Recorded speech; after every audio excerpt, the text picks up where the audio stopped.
sepi.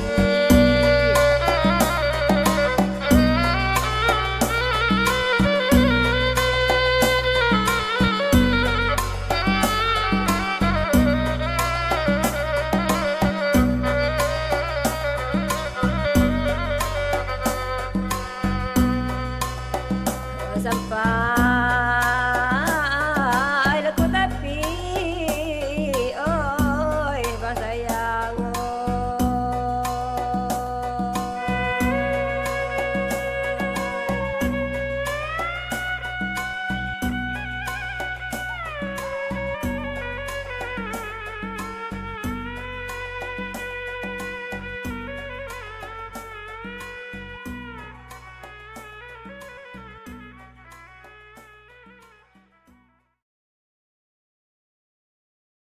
Assalamualaikum warahmatullahi wabarakatuh.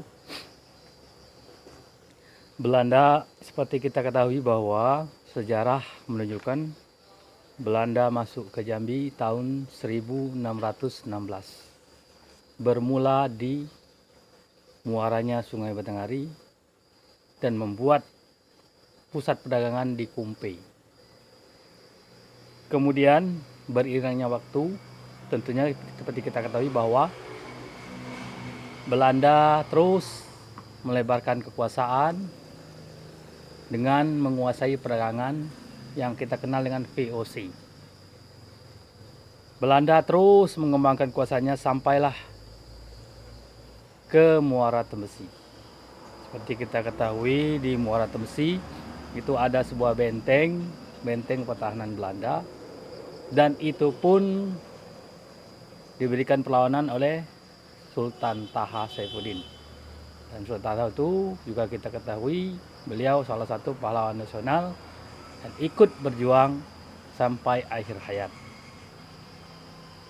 Kemudian seperti kita ketahui bahwa Belanda melebar kekuasaan itu dengan melakukan propaganda atau politik adu domba. Orang mengakui Sultan Taha sebagai Sultan Jambi, namun Belanda tetap mencari saingan kesultanan baru dan membentuk Kesultanan Jambi yang baru, sehingga terjadilah pro kontra antara kesultanan yang ditegakkan oleh Belanda dan kesultanan yang diakui oleh masyarakat. Kemudian pada tahun 1942 Jepang memasuki Indonesia termasuk juga Jambi, dan masuk ke Jambi pada tahun 1942 sampai dengan 1945. Seperti kita ketahui dalam sejarah bahwa Jepang ditaklukkan oleh sekutu dengan bom Nagasaki dan Hiroshima. Semenjak itulah terjadi kekosongan kuasaan. Kekosongan kuasaan tersebut dimanfaatkan oleh para pemuda dan diproklamasikan oleh Soekarno dan Muhammad Hatta pada tahun 1945, maka Indonesia merdeka. Perjuangan tidak sampai situ. Setelah Jepang ditaklukkan oleh sekutu pun melakukan agresi ataupun penyerangan kedua untuk menguasai Indonesia kembali. Penyerangan itu dikenal dengan penyerangan agresi pertama. Terjadi pertempuran di kota Jambi. Kemudian melakukan agresi kedua pada tahun 1948 yang kita dapat lihat pertempuran besar di Simpang Tiga Sipin. Makanya di situ ada monumen Tugu Juang. Selanjutnya tidak sampai di situ. Pada tahun 1949 penyerangan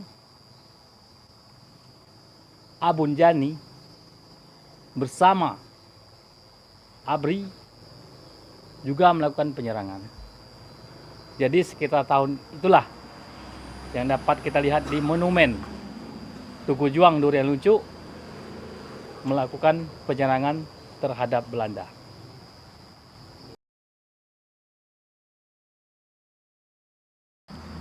Masyarakat yang terlibat pada peperangan maupun perjuangan sebelumnya melawan Belanda,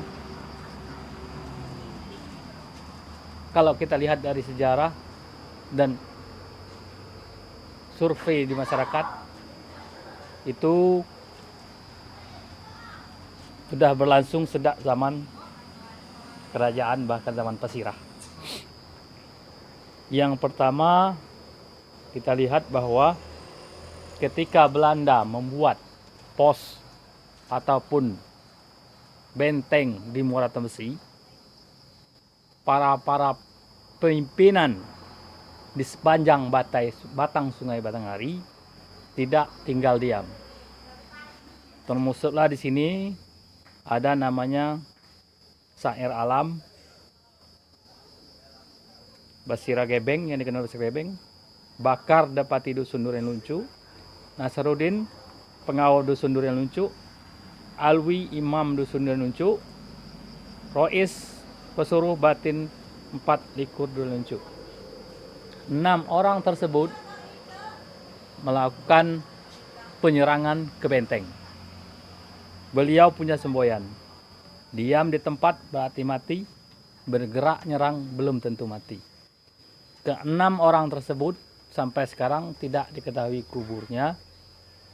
Dari keterangan masyarakat bahwa beliau wafat di benteng tersebut. Saudara Syair Alam itu orang hebat. Beliau mengikatkan kerisnya di tangan, menyerang Belanda satu kapal, dan dikabarkan seluruh Belanda di kapal itu mati, dan beliau ngambur ke pinggir Sungai Batanghari, dan sampai sekarang ini kuburan beliau tidak ditemukan. Kemudian yang terlibat masyarakat di situ tidak hanya sebatas itu. Pada persiapan penyerangan TNI bersama masyarakat untuk memperlambat ataupun menghentikan gerakan Belanda, maka Abun Jani sebagai pimpinan tertinggi di Provinsi Jambi membuat pertahanan di Batin 6 Mandiangin, tepatnya di Muara Ketalo. Beliau mempersiapkan penyerangan di arah Muara Ketalo. Penyerangan itu tentunya tidak semudah yang kita bayangkan. TNI butuh perbekalan, TNI butuh makanan, ya kan? Nah, para pejuang tersebut berada di Muara Ketalo. Dan para pesira, para depati, atau lebih dikenal para camat, para kepala desa waktu zaman kini, tidak tinggal diam. Bagaimana untuk membantunya? Maka terjadilah yang namanya dagang secara diam-diam. Orang uluah sana menyediakan getah untuk dibawa ke Jambi, dan orang Batin 4, Batin 5 membawa bekal makanan ke Muara Ketalo untuk diserahkan ke TNI. Namun demikian, usaha tersebut tidak semudah yang kita bayangkan. Seperti kita ketahui bahwa ada cerita rakyat ataupun masyarakat yang mengatakan bahwa Tugu Juang itu Siabu, itu salah. Karena Tugu Juang itu sebagai simbol perjuangan ABRI bersama rakyat melawan penjajah. Baik itu penjajah dari Belanda maupun Jepang. Nah, untuk cerita Siabu yang terlibat tadi kami akan jelaskan sedikit. Siabu itu salah satu orang yang mengambil stok makanan untuk dibawa ke Muara Ketalo. Berapa orang? 2 orang. Yang pertama Abdul Manap dari Duan Luncu, yang kedua Siabu dari Aur Gading. Ketika kita ingin membawa stok makanan untuk membantu TNI ke Muara Ketalo, maka terjadilah cek ataupun di stop, dilihat surat izin. Surat izin itu pun harus ditandatangani oleh Depati dan Pasira. Kalau sekarang kepala desa, lurah dan camat. Barulah dapat lewat ke pos pemerintahan. Pos itu tepatnya di kantor Belanda di tepi Sungai Batang Temesi. Situ tepatnya. Selanjutnya saudara Siabu itu pun ditahan untuk mengecek surat izin. Ketika di stop, ternyata yang dibawanya adalah surat dari TNI untuk minta bawa bekal ke Muara Ketalo. Kenapa Siabu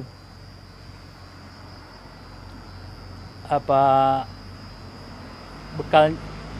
Karena kenapa Siabu bisa ditangkap? Karena Siabu tidak bisa membaca atau buta huruf. Dan Belanda pun curiga, sehingga Siabu dibawalah ke kantor Belanda dan diinterogasi, ditanyakan, dan saat itu pasirahnya adalah Pasirah Haji Kahar atau Pasirah Batin 24. Setelah diinterogasi, maka Belanda pun mengecek rumah Siabu dan ternyata di sana terdapat sepatu bingkap, kalau kita sepatu bot, ya. Dapat 1 buah senapan kecepek. Nah, Belanda terus menyelidiki sampailah akhirnya menemukan Depati yang ada di Aur Gading.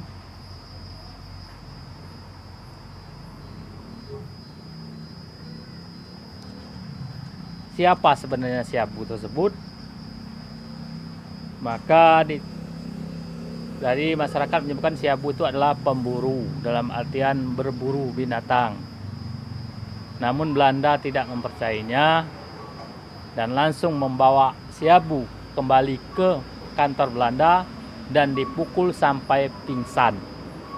Tidak sampai di situ, Siabu langsung diseret ke bagian ulu di Sungai Ruap, di dekat tebing tinggi 25 meter dari tepi jalan arah sebelah lembak, ya, sebelah ke sungai, 20 meter dari pinggir jalan. Terjadilah 3 letusan dan Siabu pun ditembak oleh Belanda 3 letusan. Itu. Jadi dari keterangan tadi, sebenarnya masyarakat yang terlibat dalam perjuangan ini sebenarnya banyak.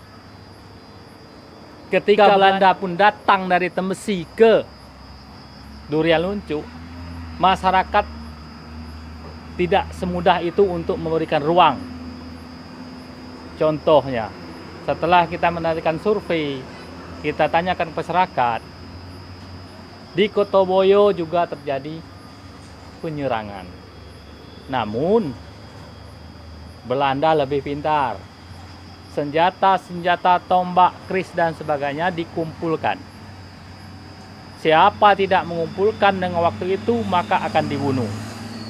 masyarakat tidak dapat berbuat apa-apa, maka pusaka-pusaka yang ada di Ketoboya pun dikumpul dan diambil oleh orang Belanda. Kemudian di samping itu kami juga menemukan narasumber seperti istri Pasirah Ibrahim, namanya Siti Fatimah. Itu juga menjelaskan bahwa dia pernah ditodong senjata untuk memeriksa perbekalan apabila membantu TNI maka ditangkap.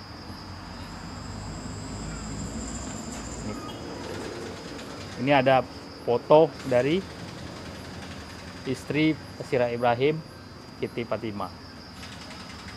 Mungkin itu saja untuk siapa-siapa saja masyarakat yang terlibat dalam melawan penjajahan di Batin 24. Tidak dapat kita jelaskan satu persatu, namun itulah garis besarnya yang dapat saya ceritakan. Dalam pertempuran Durian Ungu, yang memimpin langsung perjuangan menyerang dari kantor Belanda, seperti kita ketahui, setelah Indonesia merdeka pada tahun 45, maka pemerintahan di Indonesia dibentuk kembali, termasuk di Provinsi Jambi.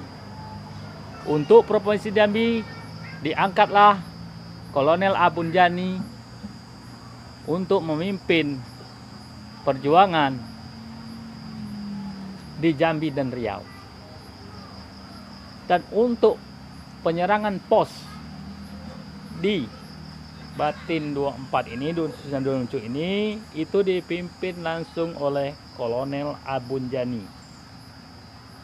Kemudian beserta kawan-kawan yang lain, beserta pejuang-pejuang yang lain seperti Mayor Brori Mansur, Kapten Muhammad Daud, Kapten Haji Teguh, Kapten Memnur, Kapten Sulaiman Effendi, Letnan 1 Yusuf Rusdi, Letnan 2 Samsudin Uban, Letnan 2 Tasuk, Letnan 2 Mara Nasarudin, Letnan Muda M. Sukur, Letnan Muda Samsudin Lubis, Sersan Mayor Kadet Raden Suhur, Sersan Mayor Kadet Lubis Suroto, kemudian Panglima Putih atau pamannya Kolonel Abunjani. Jadi sekitar 16 orang.